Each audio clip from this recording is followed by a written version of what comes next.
لیکن اگر تم صبر کرو اور پرہیز کرو تو یہ بڑے ہمت کے کاموں میں سے ہے۔ اللہ نے وعدہ لیا تھا اہل کتاب سے کہ تم میری باتوں کو، میری کتابوں کو بیان کرتے رہنا، تم ضرور انہیں بیان کرنا اور چھپانا نہ۔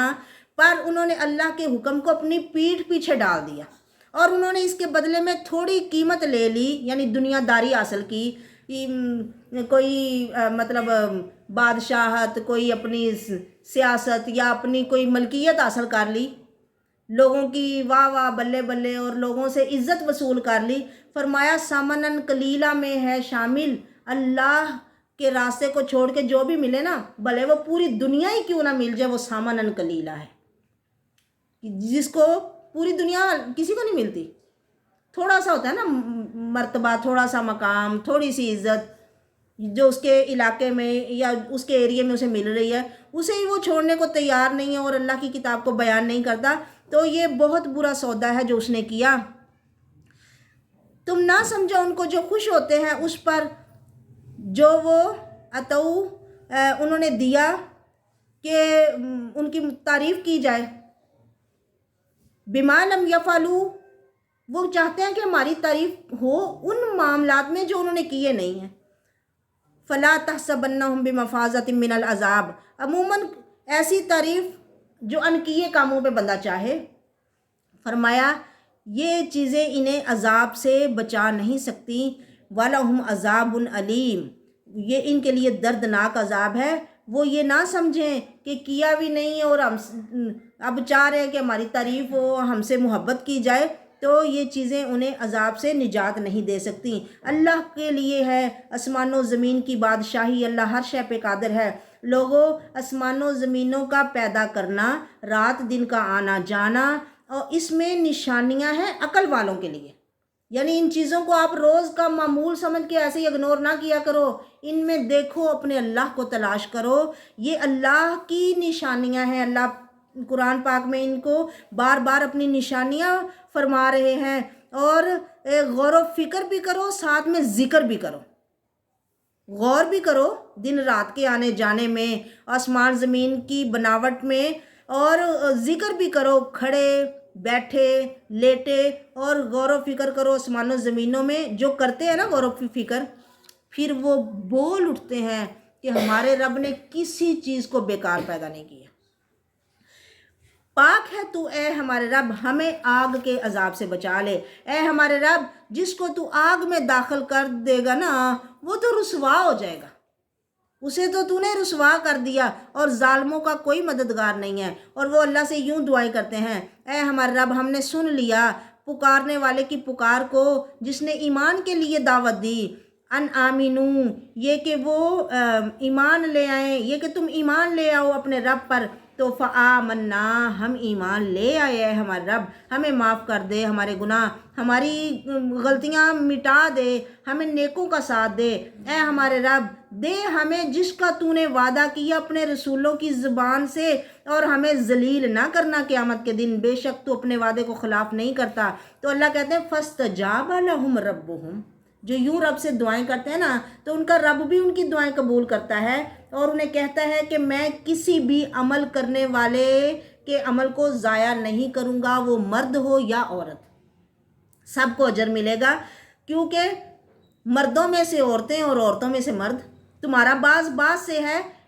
مرد کو مرد ہونے کی وجہ سے کوئی فضیلت نہیں، اور عورت کو عورت ہونے کی وجہ سے کوئی اس میں تنقیص نہیں ہے، بلکہ انسان ہونے میں دونوں برابر ہیں، اور عمل بھی جو کرے گا اس کو اس کا اجر ضرور ملے گا، اس میں کوئی کمی نہیں ہے۔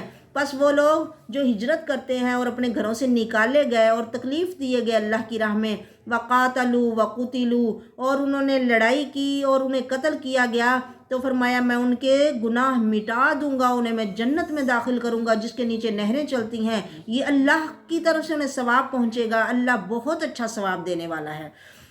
پھر فرمایا کہ کافروں کا شہروں میں پھرنا نا، دندناتے پھرنا، ان کے پاس تو بڑا مال و دولت ہے، ان کے پاس تو بڑی کوٹھیاں کاریں ہیں، ان کو تو بڑا عزت اور مقام ملا ہے، اس طرح ان کا پھرنا آپ کو کسی دھوکے میں مبتلا نہ کرے۔ یہ تو متاع قلیل، یہ تھوڑا سا فائدہ ہے، یہ دنیا کی زندگی کا سامان جس کو جتنا بھی ملے نا، یہ تھوڑا ہے، کیونکہ آخرت تو کبھی ختم نہیں ہونی۔ اور ثم مأواہم جہنم، پھر جو آخرت کا ٹھکانہ ہے وہ ان کا جہنم ہے، وبئس المہاد، اور یہ بہت برا بچھونا ہے، بہت برا ٹھکانہ ہے۔ اللہ معاف فرمائے، اللہ محفوظ فرمائے۔ لیکن وہ جو ڈرتے ہیں اپنے رب سے، ان کے لیے جنت ہے جس کے نیچے نہریں چلتی ہیں، وہ اس میں ہمیشہ رہیں گے۔ نزلا من عند اللہ، یہ اللہ کی طرف سے مہمان نوازی ہوگی، سبحان اللہ۔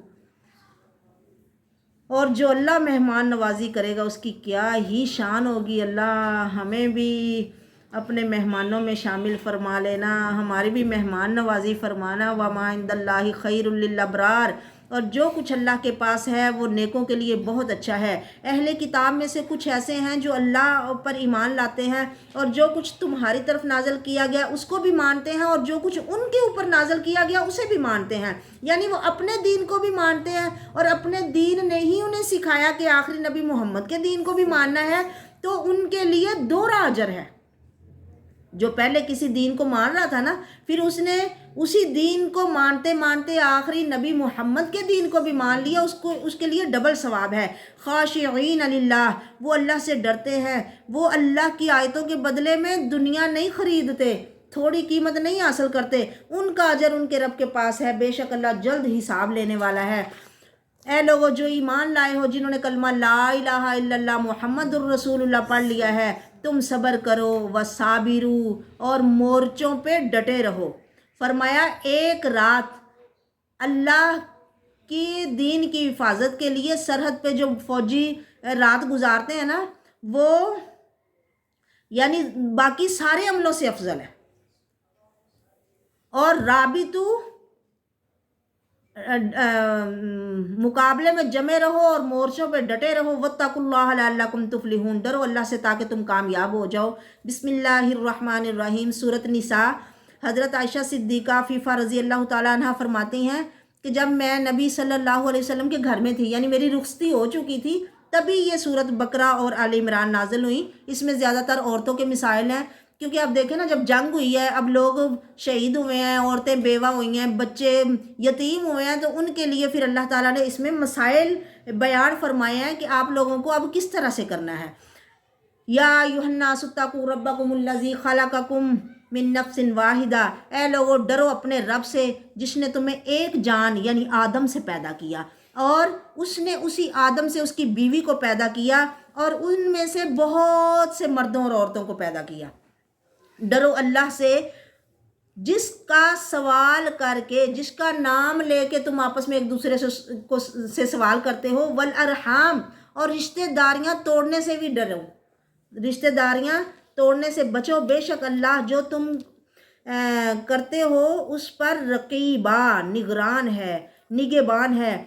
دو یتیموں کو ان کا مال اور ان کے مالوں میں تبدیلی نہ کرو کہ گندا مال اپنا ان کے مال میں رکھ دیا اور ان کا اچھا مال اپنے میں شامل کر لیا، ایسے نہ کرو۔ اور عموماً چاچے تائے ایسے کرتے ہیں کہ بچوں کے مال کی گنتی پوری کر دی، اچھی بکریاں ان کی خود لے لی اور اپنی ناقص اور کمزور بکریاں انہیں دے دی، ایسے ہی مطلب ان کا اچھا مال اپنے مال میں شامل کر لیا اور ان کا اپنا ناقص مال ان کے مالوں کو دے دیا۔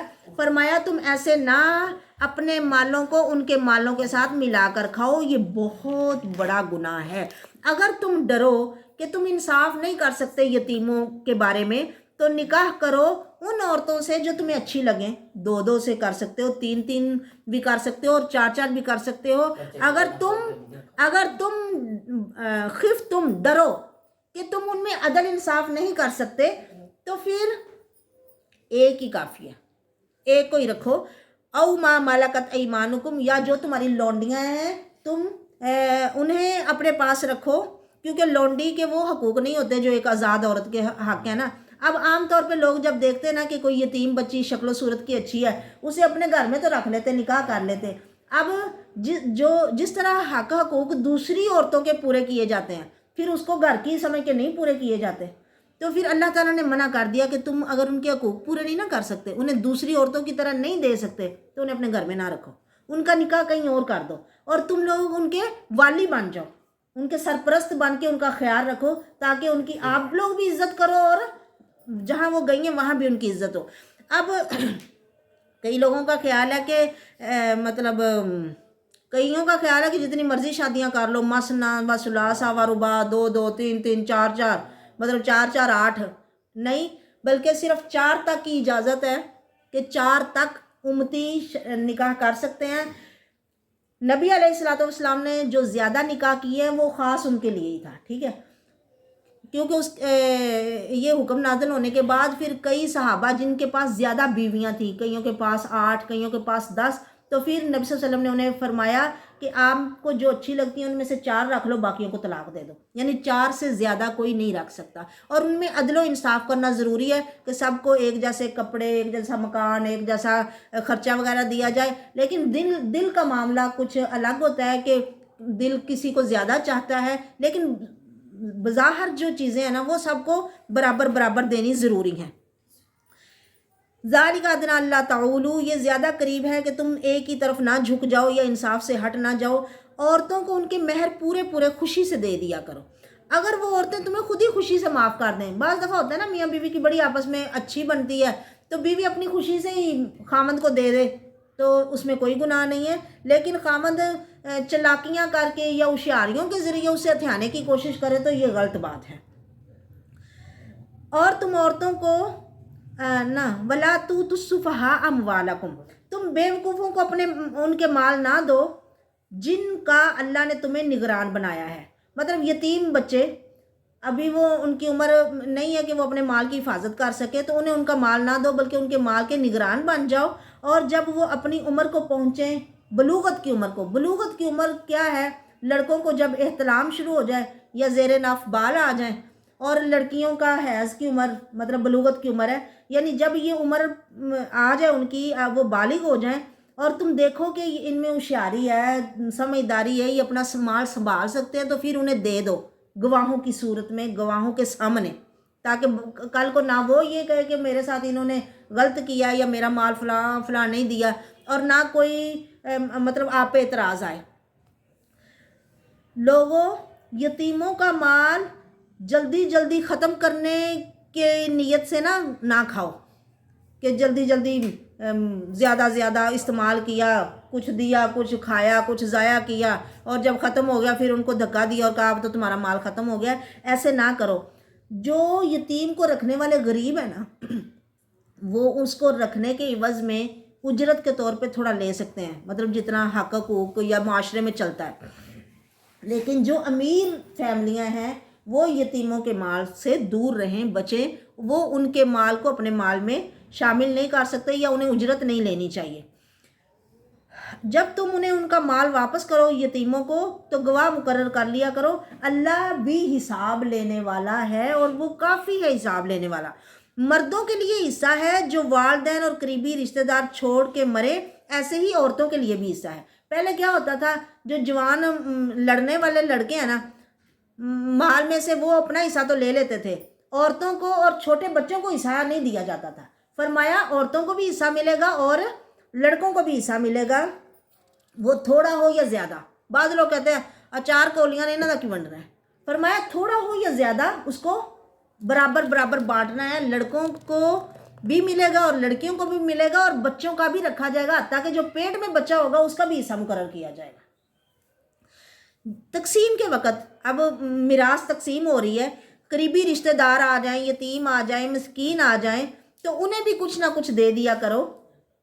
وراثت کے وقت اگر کوئی لوگ آ جائیں تو انہیں بھی دے دیا کرو، لیکن اگر نہیں دے سکتے یا اتنا نہیں ہے کہ انہیں بھی ہم دیں تو پھر ان سے کوئی اچھی بات کہہ دو، یعنی ان کے ساتھ منہ بنانا یا انہیں برے رویے سے پیش آنا یہ اچھا نہیں ہے۔ پھر اللہ فرماتے ہیں لوگوں وَلْيَخْشَ الَّذِينَ لَوْ تَرَكُوا مِنْ خَلْفِهِمْ ذُرِّيَّةً ضِعَافًا خَافُوا عَلَيْهِمْ فَلْيَتَّقُوا اللَّهَ وَلْيَقُولُوا قَوْلًا سَدِيدًا۔ ڈرنا چاہیے ان لوگوں کو جو یتیموں کے وارث بنے ہیں نا، اب اگر وہ خود چھوڑ جاتے اپنے بچے اپنے پیچھے، تو پھر ہر بندہ کیا چاہتا ہے میرے بچے کے ساتھ اچھا ہو، ہے نا؟ تو جیسے آپ چاہتے ہو نا کہ ہمارے بچوں کے ساتھ ہو جب ہم نہ ہوں، تو ایسے ہی دوسروں کے بچوں کے ساتھ کیا کرو جب کہ ان کے ماں باپ نہیں ہیں۔ لوگوں اللہ سے ڈرو اور صحیح سیدھی بات کیا کرو، بے شک جو یتیموں کا مال ظلم سے کھا جاتے ہیں وہ اپنے پیٹوں میں آگ بھر رہے ہیں، وَسَيَصْلَوْنَ سَعِيرًا، اور جلد ہی انہیں بھڑکتی ہوئی آگ میں ڈال دیا جائے گا۔ اللہ میری توبہ۔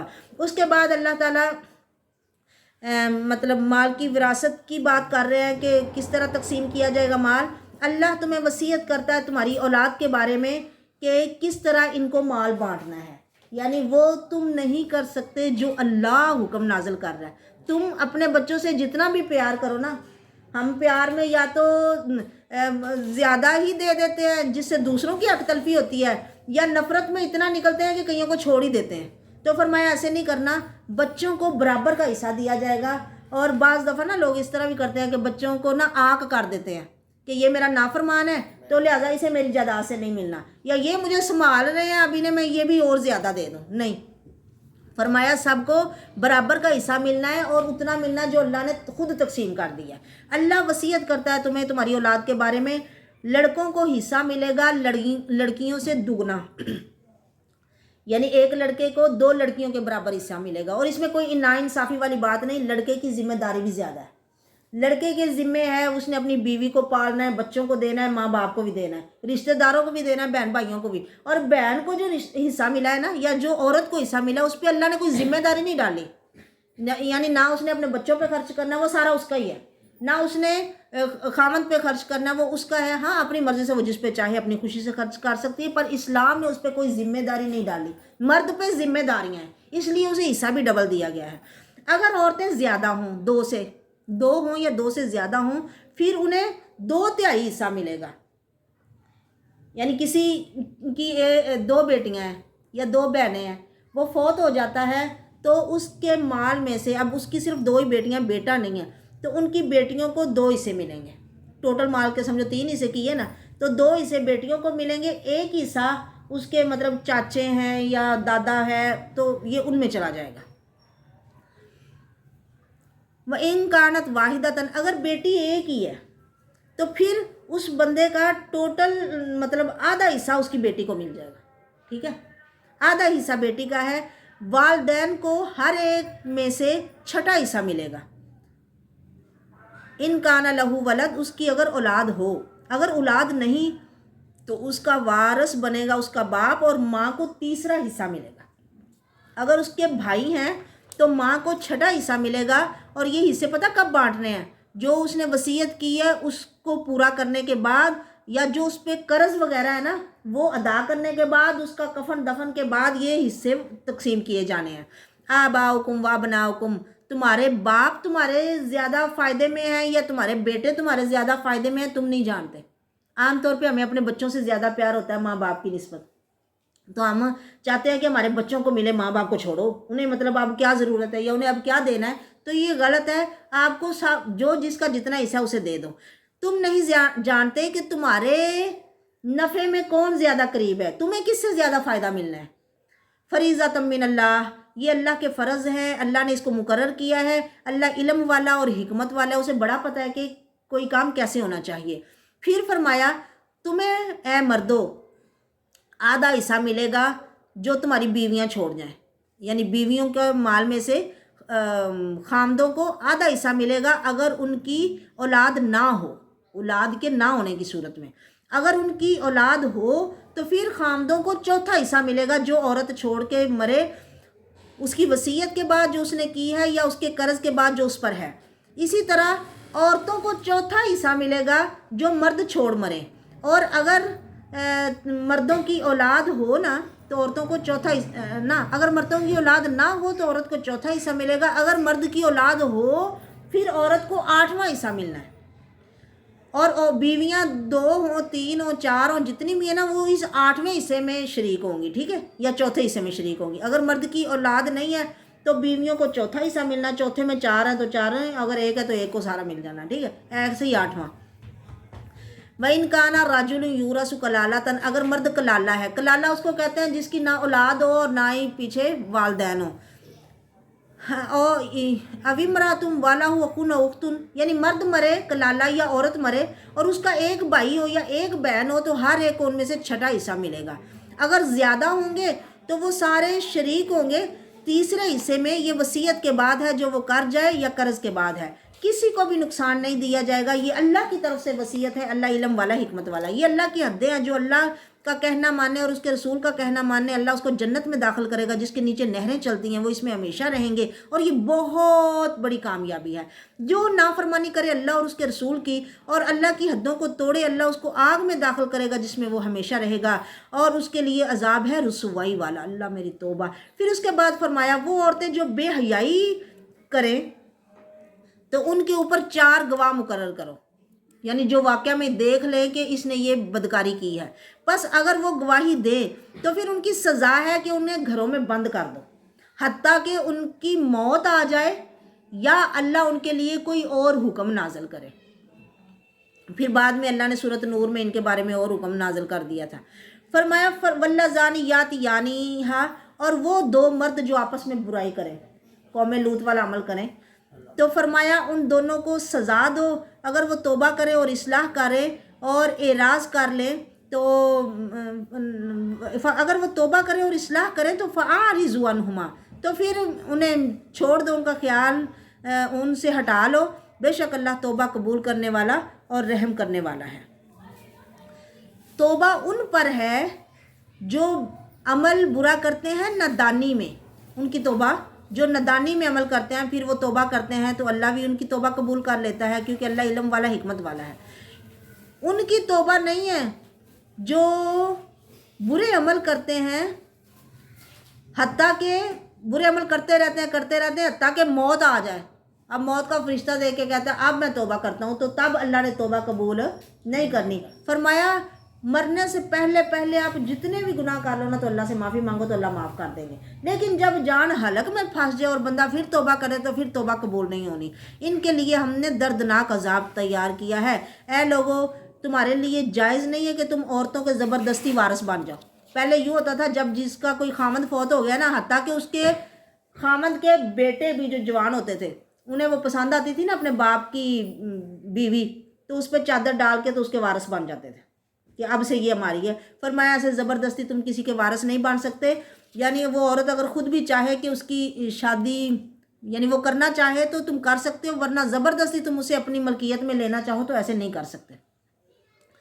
اور جو بندے کی باپ کی ماں بیوی ہے، یعنی ماں، بھلے وہ تمہاری اپنی سکی ماں نہ ہی ہو، پھر بھی جو باپ کی بیوی ہے وہ ماں کے رتبے میں ہی ہے. فرمایا تم ان سے نکاح نہیں کر سکتے. اے لوگو وَلَا تَعْضُلُوهُنَّ لِتَذْهَبُوا بِبَعْضِ مَا آتَيْتُمُوهُنَّ إِلَّا أَن يَأْتِينَ بِفَاحِشَةٍ مُبَيِّنَةٍ.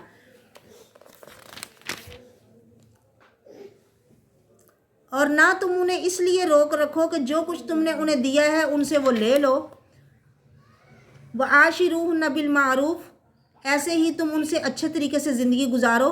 اگر تمہیں وہ بیوی پسند نہیں ہے تو ممکن ہے جو کچھ باتیں آپ کو اس کی ناپسند ہو تو کچھ اس میں اچھی بھی ہو سکتی ہیں، یا اللہ تمہارے لیے اس میں کوئی خیر پیدا کر دے.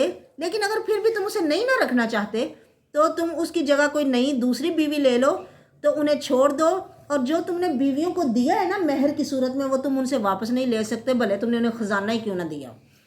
کیا تم ان سے لوگے بہتان لگا کر اور گناہ کر کے، اور تم ان سے وہ مال کیسے لے سکتے ہو حالانکہ تم ان سے مل چکے ہو، صحبت کر چکے ہو، اور تم نے آپس میں پکا وَأَخَذْنَ مِنْكُمْ مِيثَاقًا غَلِيظًا، اور تم سے پختہ عہد لے چکی ہیں وہ عورتیں.